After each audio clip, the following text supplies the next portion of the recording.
Lagi asik-asik dia ngaji gitu, tiba-tiba ada yang ngucap salam, assalamualaikum. Dan otomatis karena ada yang ngucap salam itu kan dia sontak kayak ngebalas salam, dan ya mungkin ini manusia gitu karena ngucapin salam, karena dalam pikiran dia masih itu nggak mungkin demit ngucapin salam gitu. Dan ini waalaikumsalam.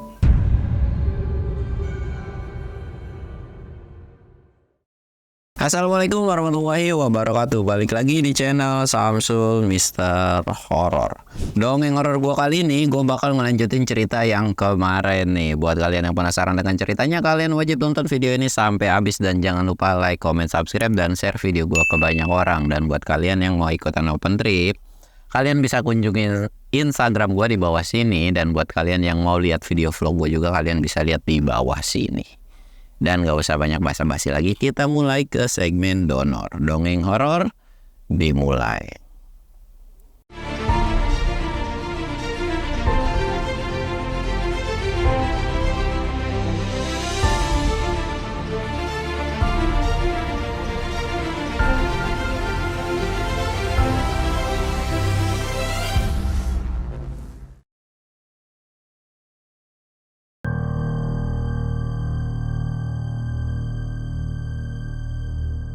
Oke, jadi sebelum masuk ke ceritanya, kita ritual kayak biasa. Kita sebat-sebat dan jangan lupa ngopi. Dan gue bakal ngelanjutin cerita kemarin, dan nanti kalau masalah cerita Upi habis cerita ini aja lah ya. Dan kemarin itu udah sampai mana ya?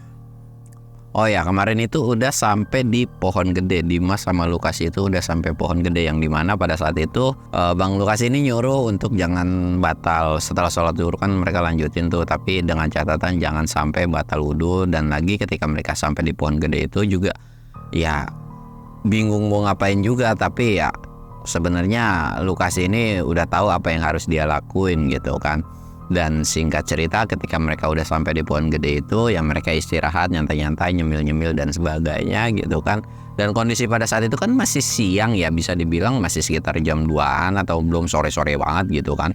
Dan di situ pun ketika selesai istirahat mungkin kurang lebih setengah jam, Lukas ini bilang, "Dim, sini deh," dia bilang gitu kan. Dimasnya kayak nurut. "Iya apa bang? Udah sini. Lu bisa ngaji kan?" Dia bilang. "Bisa." "Ya kalau nggak bisa ada sini, gue bawa Quran kok." Dia bilang bawa Quran kecil nih, bawa, pegang aja, dia bilang gitu kan. "Terus gue suruh ngaji apa?" Dia bilang, "Iya ngaji yang lu bisa aja gitu. Ya kalau mau baca surat Yasin bisa, kalau mau baca surat Al-Baqarah bisa, silakan apa aja yang lu bisa." Dia bilang gitu kan. "Ya intinya lu ngaji aja gitu."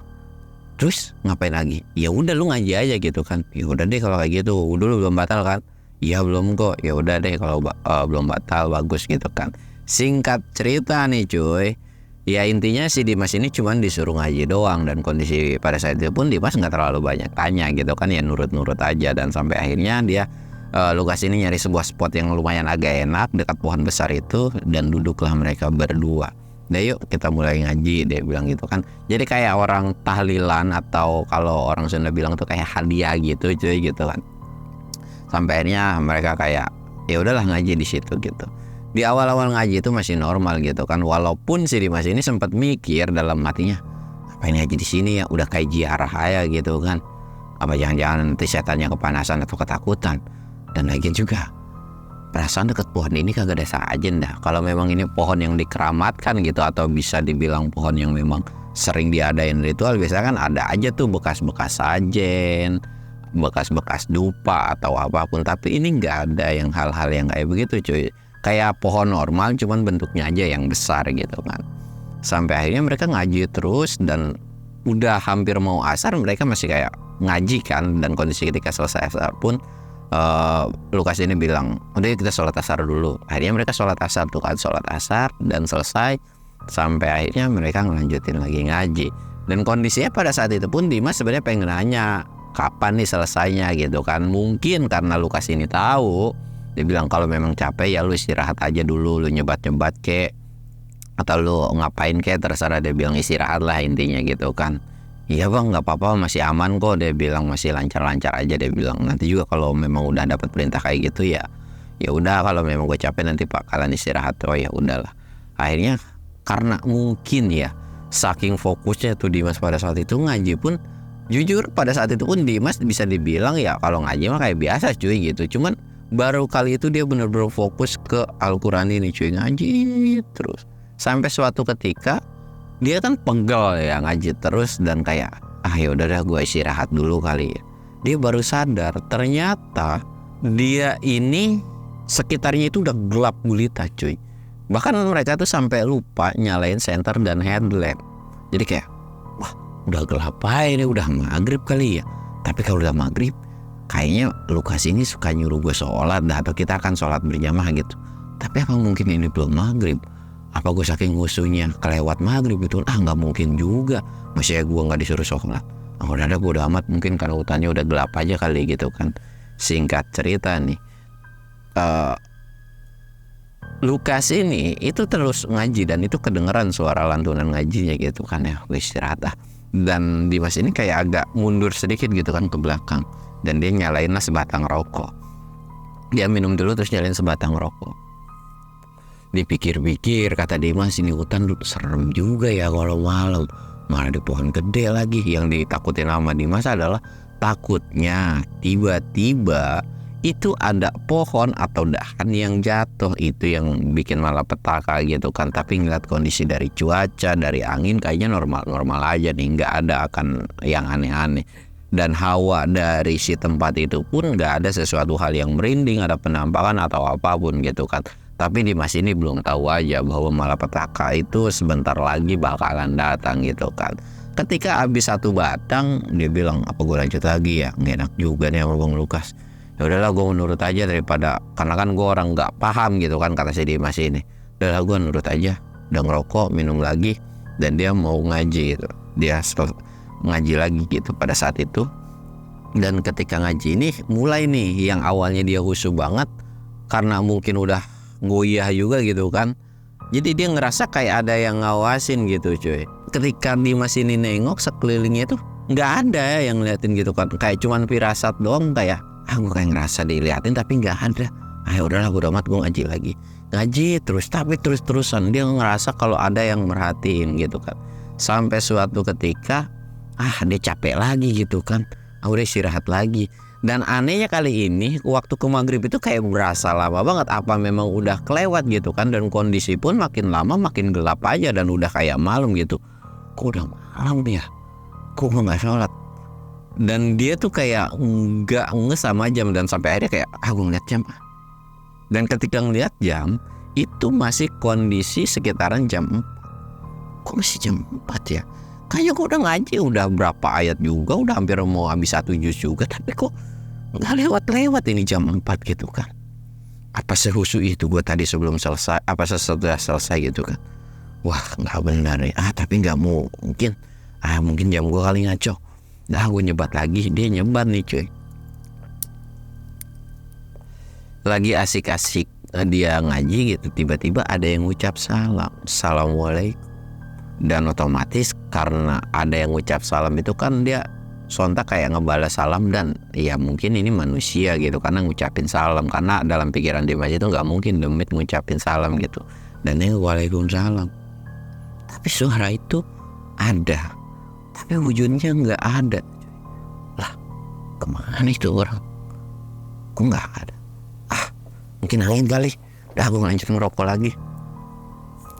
Gue bikin kopi kali ya biar enak, lebih anget gitu kan. Nyalain lah kompor portable gitu yang biasa dipakai untuk naik gunung, dicetrekin nungguin dia sampai air panas. Dan setelah air panas dia bikin kopi. Dan ketika dia ngeliat nih, ketika kopi udah dikecekin itu dan bahkan kopi itu masih ngebul, tapi kok tiba-tiba kayak mau ditiup gitu kan.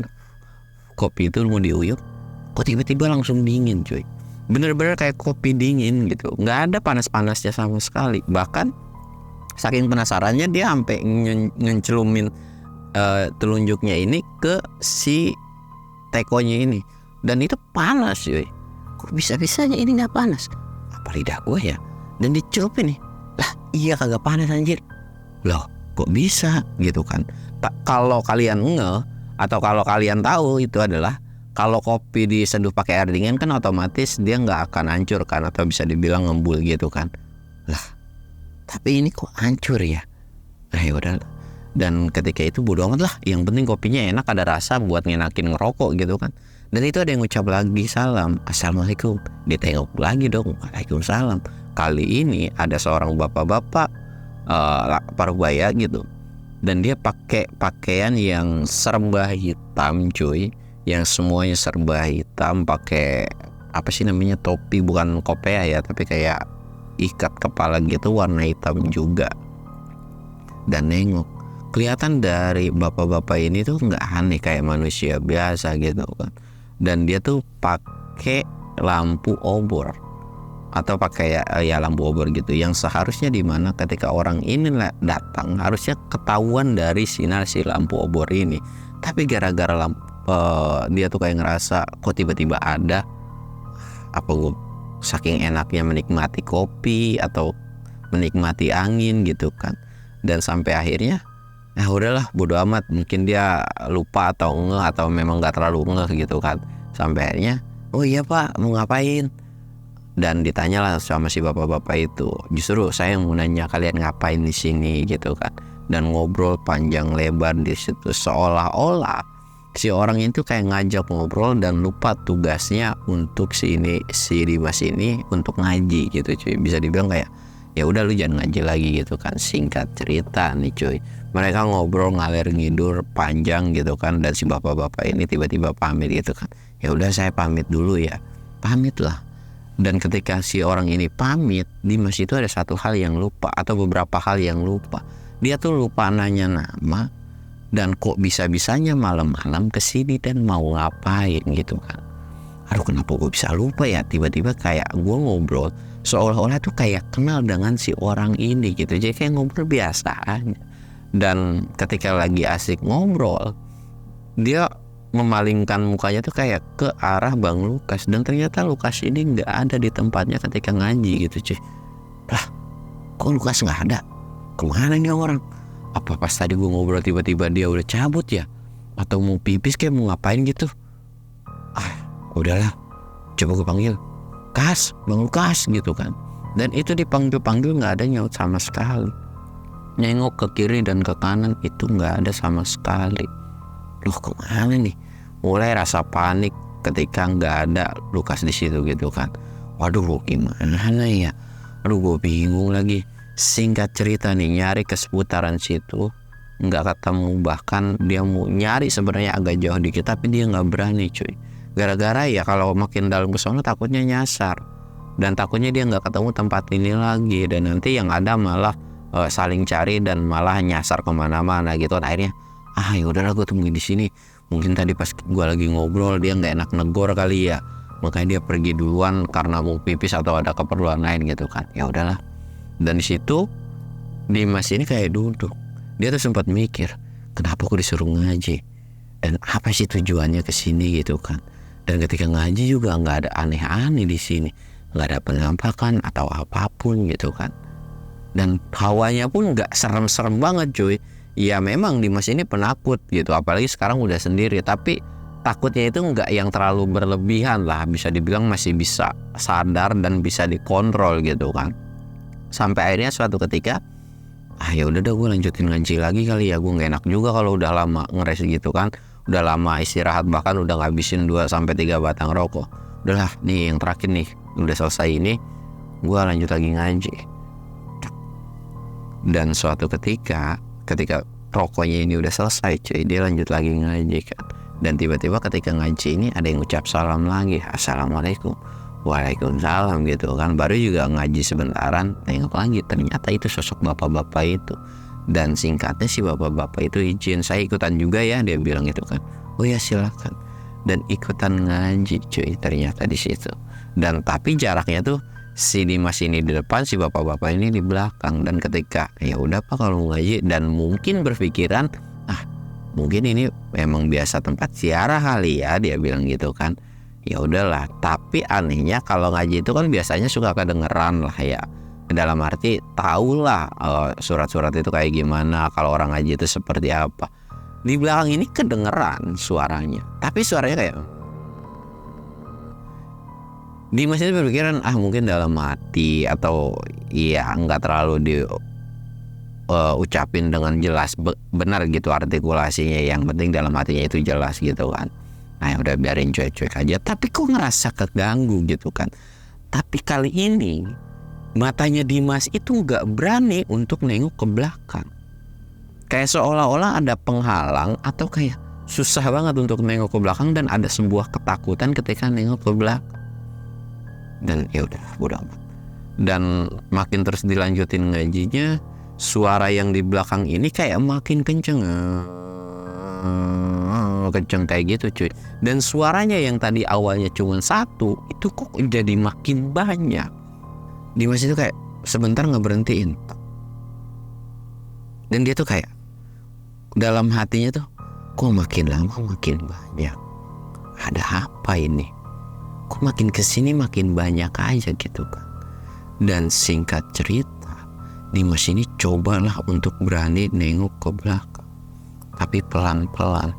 Dan ternyata yang di belakang itu adalah duduk kayak bukan manusia cuy, melainkan sosok-sosok yang berbulu, yang mukanya tuh serem. Dan bukan cuman ada satu sosok, itu ternyata mandang si Dimas ini dengan mata yang tajam. Dan sosok itu yang tadinya awalnya cuma gerayangan doang kayak gitu, tiba-tiba mereka semua ketawa dan seolah kayak ngetawain si Dimas. Dimas ini panik dong, dia langsung kayak lari dan mundur ke sumber atau ke pohon ini cuy.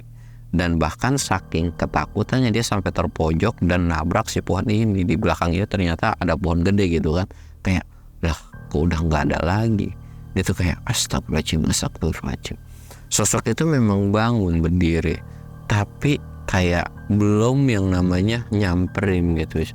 Dan sosok ini ada yang ngomong, yang kurang lebihnya, ngapain kamu atau kalian ngapain di sini dan ganggu ketenangan kami gitu kan.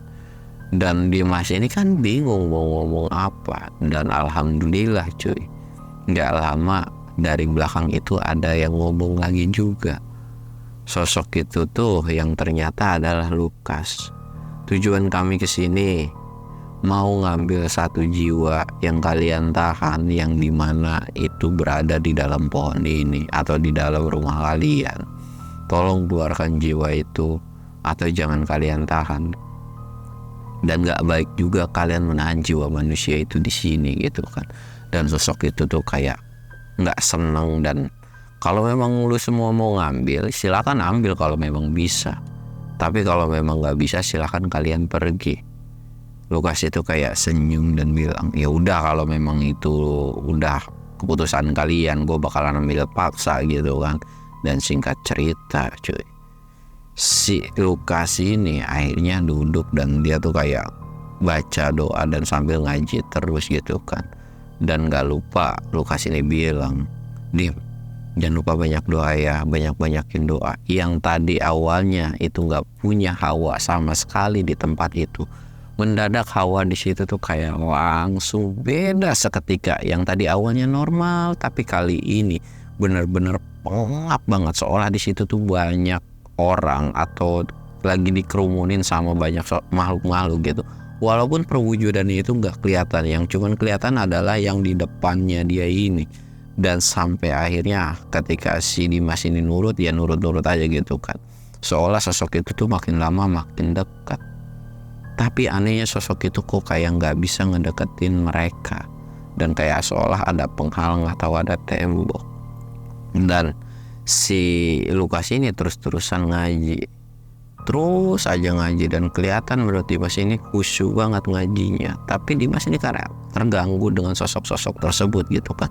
Dan Dimas pun kayak ngeh bahwa sosok itu tuh makin kesini kayak makin ngilang gitu kan, set perlahan. Dan ketika dilihat tinggal ada satu sosok doang. Satu sosok itu tetap menatap si Dimas. Tapi Dimas tahu kayaknya kalau gue deket sama si Lukas itu bakalan aman-aman aja, dan gak bakalan tuh yang namanya si sosok makhluk itu bisa berani macem-macem.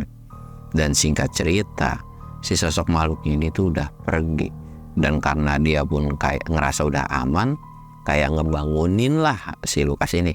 Lukas, udah pergi nih, Bang Lukas gitu kan, kayak ngomong. Tapi Bang Lukas ini kayak diem dan cuek dan terusin ngajinya gitu. Mungkin saking khusyuknya gitu kan. Dan singkatnya, ya Dimas pun terusin ngaji lah gitu kan, terusin ngaji.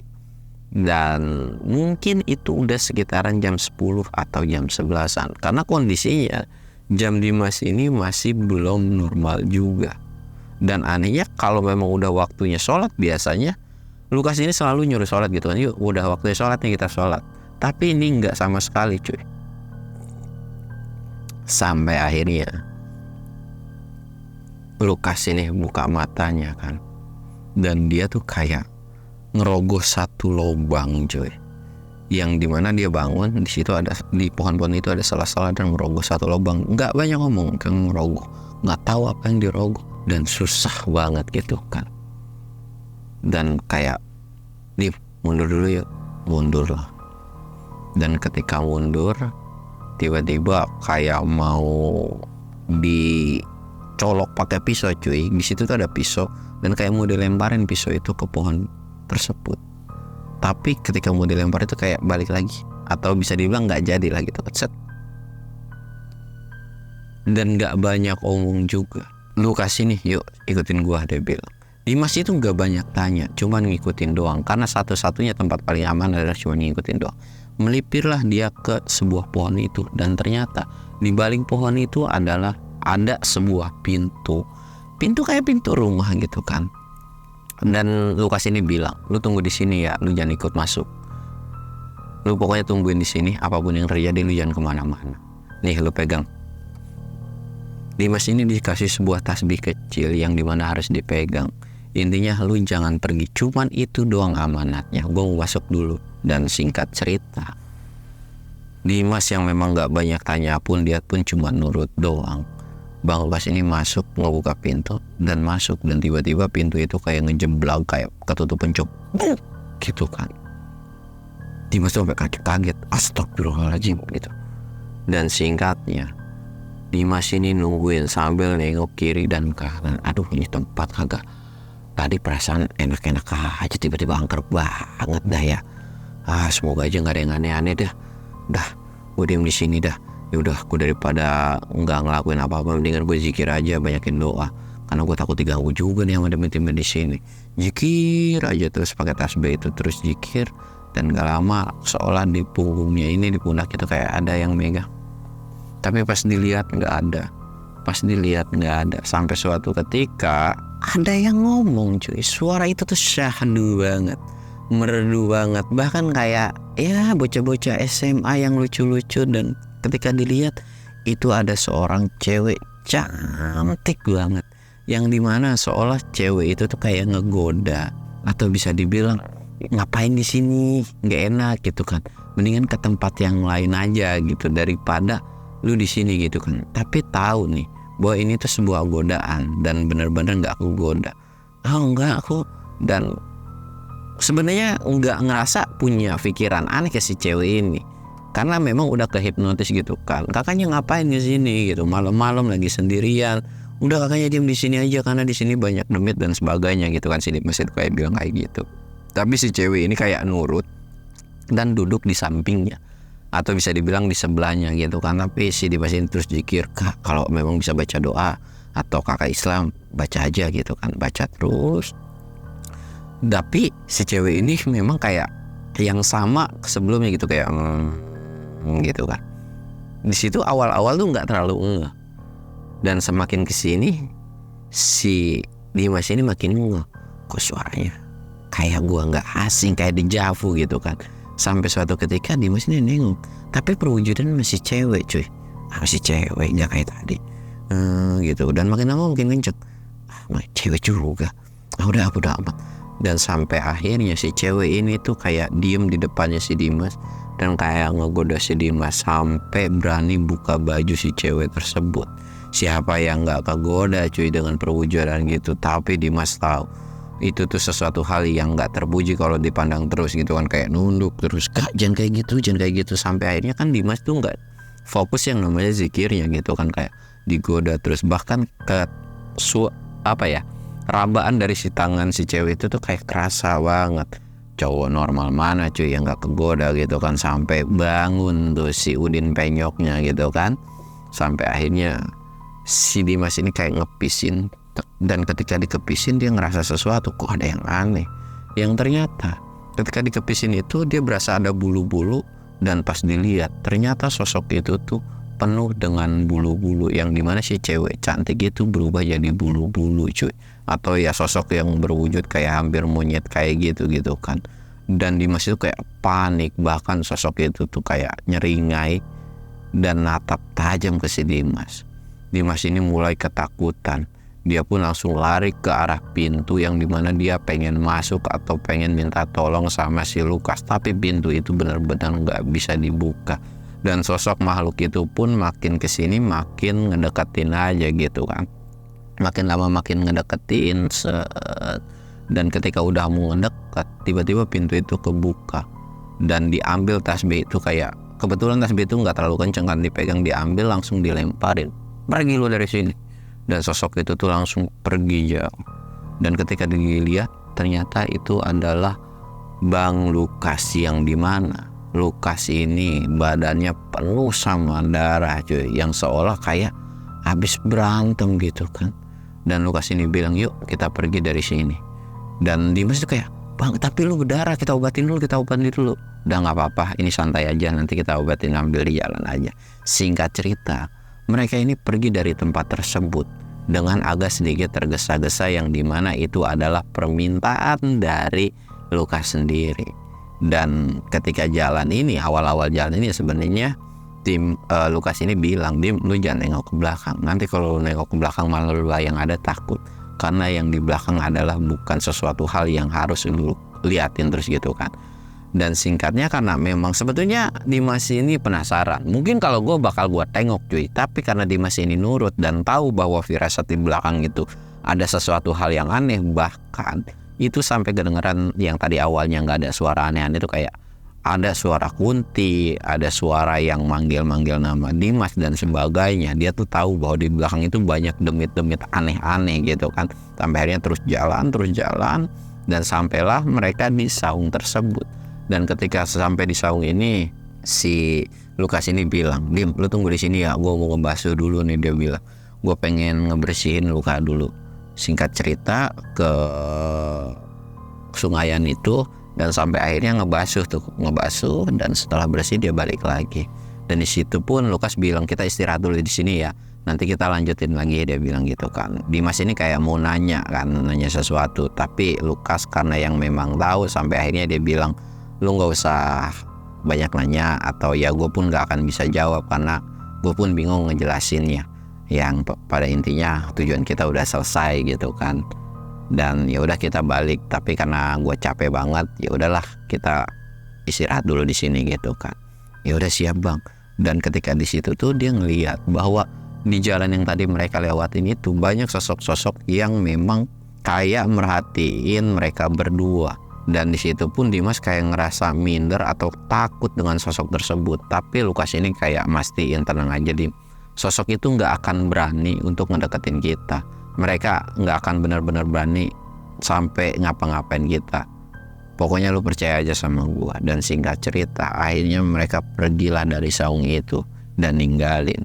Dan ketemulah sama batas vegetasi. Dan ketika keluar dari batas vegetasi itu, dan nggak lama, itu baru azan cuy. Yang dimana Dimas ini berpikiran, mungkin subuh. Dan ketika sampai desa pun itu, mereka itu sampai maghrib, dan kayak batas akhir maghrib cuy, dan buru-buru sholat maghrib. Dan ketika tahu bahwa itu adalah batas akhir maghrib, Dimas ini kayak, anjir gue masih baru maghrib gitu kan. Dan dari situ pun nggak banyak nanya dan cuman manut dong, oh berarti ini sholat maghrib kan gitu. Akhirnya ya udahlah sholat gitu kan. Dan singkatnya nih cuy, setelah dari desa tersebut juga, akhirnya mereka langsung buru-buru cabut. Dan dari situ pun ketika cabut ini nggak balik atau nggak pergi kemana-mana, yang melainkan pergi langsung, karena Lukas ini bilang, yuk kita pergi ke rumah teman kamu. Dari situ pun langsung pergi aja. Dimas ini nggak banyak nanya dan cuma nurut aja cuy. Dan singkat cerita, pergi tuh. dan ketika pergi kita akan pangkas sampai ketemu atau di rumahnya si temennya Dimas ini gitu kan. Singkat cerita sampailah, dan ketika sampai ini ngucapin salam dan langsung masuk. Di situ pun Lukas nggak banyak ngomong juga, cuman kayak sebatas basa-basi, dan Lukas ini kayak bilang, saya mau ketemu sama orang tua kamu atau pengen ngelihat keadaannya. Singkat cerita masuklah ke dalam, yang dimana kelihatan kan, dan Lukas ini langsung kayak ngaji, dan dia tuh kayak ngebasuh, minta air gitu kan, kayak ngebasuh dari mukanya tuh kayak gini-gini, diusap sampai bawah. Itu tuh beberapa kali diusap terus, dan minta semua orang yang ada di situ kalau mereka bisa ngaji ya bantuin dengan ngaji. Terus diusap, dan gak lama si orang tua dari temannya ini tuh kayak langsung kejang-kejang, dan itu tuh kayak kesurupan kayak biasanya, tapi kali ini kesurupannya tuh bener-bener beda banget, yang dimana si orang tuanya ini bisa ngomong. Bahkan dari mulut si orang tuanya ini kayak bilang, kamu jangan mengganggu, jangan ikut campur dengan urusan ini. Tapi Lukas bilang, gua udah peringatin lo untuk ngelepasin orang. Nih orang kasihan. Kalau memang lu niat mau ngebunuh, ya udah lu matiin. Jangan lu gantung kayak begini, ini kasihan. Dan lu lihat anak dan sebagainya, memang dia udah melakukan sesuatu hal yang sesat, tapi tolong mulai detik ini lu jangan ganggu keluarga ini lagi. Dan kalau memang lu mau ganggu, lu bakal berurusan sama gua. Tapi sosok itu kayak nggak terima atau nggak senang bahwa tumbalnya ini tuh, atau akibat dari kejadian dari si orang tuanya ini, ya intinya ya ini udah tanggung jawab dia gitu kan. Dan ini ya udah jadi hak milik dari si keluarganya, dari si demitnya ini. Dan sosok itu tuh kayak mau ngelawan dan kayak mau nonjok, tapi dengan refleks kayak mereka tuh berantem berdua. Tapi memang Lukas ini lebih mendominasi, atau bisa dibilang ya nggak ada apa-apanya gitu kan. Bahkan si demit ini tuh sampai kesel dan minta untuk orang yang ada di situ kayak megangin. Dan kebetulan pada saat itu cuman ada si Dimas sama si anaknya ini. Akhirnya dibantuin megang, dan ketika dipegang ini diusap lagi mukanya, terus diusap walaupun dengan berontak-berontak, yang pada intinya kakinya itu didudukin sama si Lukas gitu kan. Masih aja lu berontak ya, sampai digampar-gamparin tuh, prok, dan kelihatan banget memang gamparan itu tuh keras sampai bunyi gitu kan. Tapi ada sesuatu hal yang beda, yang dimana yang awalnya badan manusia itu kan normal ya, bisa sepanas apa sih cuy, tapi pada saat itu badan atau semua area tubuhnya itu panas banget. Bahkan si Dimas sama si anaknya ini tuh sampai ngelepasin karena nggak kuat saking panasnya. Dan Lukas tuh kayak ngerasa ya memang seperti itu gitu, dan nggak terlalu komplain lah, walaupun tangannya kayak mau berontak, tapi nggak bisa cuy, kayak mau nonjok tuh nggak bisa. Mau nonjok yang si Lukas ini tuh benar-benar nggak bisa. Sampai akhirnya semakin lama berontak gitu kan, dan itu terus-terusan, dan itu tuh tiba-tiba reda cuy, set. Dan di situ pun Lukas ini ngajak anaknya untuk keluar, dan semua untuk keluar. Bisa dibilang di situ cuma ada 3 orang doang gitu kan. Dan singkat cerita, Lukas ini nyeritain lah dan minta maaf sama si anaknya ini, yang dimana kalau orang tuanya itu sebetulnya udah lama meninggal. Memang dibuat seperti itu, yang sebetulnya harusnya si demit yang ada di dalam orang tuanya ini pengen ngambil kamu atau salah satu anak dari kamu yang memang sudah akan dijadikan tumbal. Tapi bapak kamu memang atau orang tuanya ini kayak memang kasihan, dan sampai akhirnya orang tuanya ini kayak numbalin dia sendiri. Sebetulnya masih bisa untuk ngambil siapapun yang dekat, tapi entah kenapa, mungkin karena kamu rajin sholat atau gimana, atau ya iman kamu lebih kuat gitu, si sosok ini tuh selalu gagal. Makanya suka ada penampakan atau ya sesuatu hal yang bikin kamu nggak nyaman kan untuk di rumah ini gitu kan. Dan sampai akhirnya di situ pun si Lukas ini bilang bahwa orang tua kamu tuh sudah meninggal gitu kan. Tapi anaknya ini tuh sedih, tapi dia tahu karena ini salah satu hal yang terbaik untuk orang tuanya. Karena anaknya pun kayak udah bingung kan, dan dia pun ngerasa kalau orang tuanya memang udah nggak ada di dalam ininya gitu. Dan yang di dalam itu tuh kayak memang udah bukan orang tuanya. Ya intinya nggak mau aja si orang tuanya itu kayak kalau memang udah meninggal ya udah meninggal, terus dikuburin dengan yang layak, terus dia doain gitu. Jangan sampai terjadi hama yang aneh-aneh kayak gini. Itu suatu hal yang memang si anaknya itu yang pengenin. Dan di situ pun Dimas tuh kayak cengok aja, bingung apa ya ngomong gitu kan, karena dia pun nggak ngerti sama sekali, dia cuma bisa nyimak. Dan sampai akhirnya si Lukas ini kayak minta ke Dimas, atau ya udah yuk kita urusin keluarga bokap, atau minta tolong sama beberapa tetangga dan coba hubungin teman-teman kalian untuk minta bantuan untuk ngurusin semuanya. Singkat cerita nih cuy, si ini kan udah manggilin temennya sih, dan masa pemakamannya pun udah selesai. Dan ketika udah selesai ini, jadi Bang Lukas ini benar-benar nungguin sampai 3 harinya. Dan ketika Lukas ini mau pulang, Lukas ini bilang ke anaknya tuh kayak, kamu tetap jangan putus dari sholat, karena sosok ini bakal terus ngincar kamu. Tapi ya seiring berjalannya waktu, kalau iman kamu kuat, ya sosok ini gak akan bisa ngapa-ngapain kamu. Tapi ya kamu tinggal tunggu aja tanggal mainnya, karena apapun yang kamu dapat, apapun yang kamu punya dari harta yang sebelumnya, itu akan jadi incaran si demit ini. Dan Dimas atau si Dimas ini kayak mau nanya kan, apa sih, gue pengen tahu dong. Tapi Lukas ini kayak, lu gak boleh tahu, ini urusan keluarga.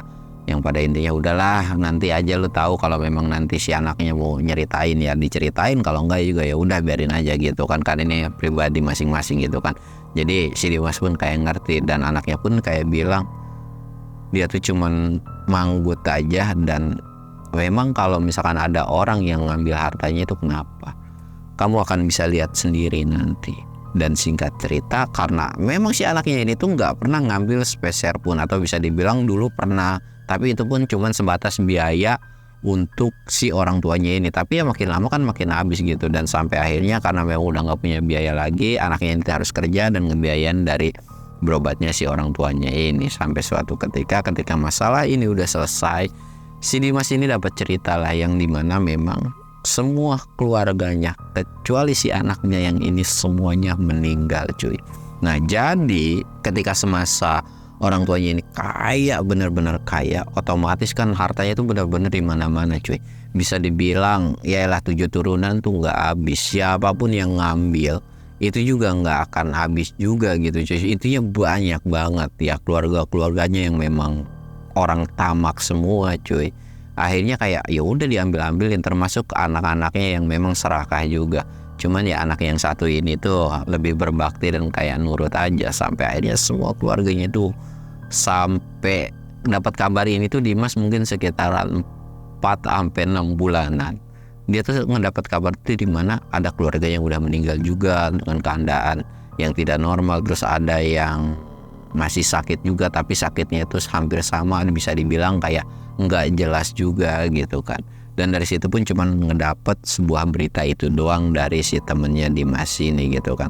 Tapi ya Dimas ini nggak terlalu memperdulikan, ya cuman pengen tahu dan kepo aja. Ya namanya juga manusia cuy, kepo dan pengen tahu kan pasti ada aja. Itu dapat dari mana sih, itu dapat dari mana sih, dapat dari apa sih gitu kan. Ya ada aja lah orang yang pengangguran kelihatannya atau sering rebahan di rumah itu pasti akan selalu dibilang kayak pengangguran, padahal ya mungkin dia kerjanya online atau gimana gitu kan. Yang pada intinya ya sebenarnya jangan ngejudge juga kalau orang punya penghasilan lebih, kecuali kalau memang kalian udah tahu wah nih dia nih kriminal atau gimana, ya itu barulah ya kalau memang kalian tahu ya laporin aja gitu. Jadi yang pada intinya jangan pernah menilai sesuatu ketika kalian belum tahu semuanya gitu cuy.